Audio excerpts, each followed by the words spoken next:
After the restoration of diplomatic relations between the U.S. and Cuba a little more than 2 years ago, this building was the site of celebration. Now, Cubans are packing up.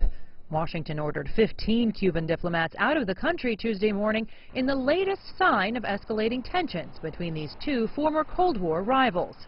A State Department official says Washington gave Havana a list of people it wants to leave this embassy and just 7 days to get out. That decision was made due to Cuba's inability to protect our diplomats in Havana, as well as ensure equity in the impact of our respective operations. Since late last year, Americans in Cuba have complained of unexplained health effects, including hearing loss, dizziness, and cognitive impairment. The State Department says 22 people have required medical attention.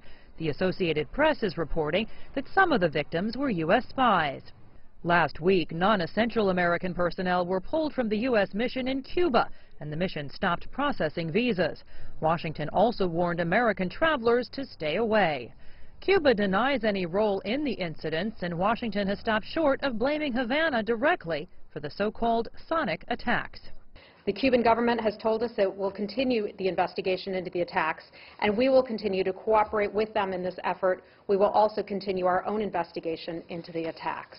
Havana called Washington's order a hasty and unwarranted act. The Cuban Ministry of Foreign Relations strongly protests and denounces this unfounded and unacceptable decision, as well as the pretext being used to justify it. The foreign minister went on to accuse the U.S. of politicizing the matter and warned that already shaky relations between Havana and Washington could be strained further.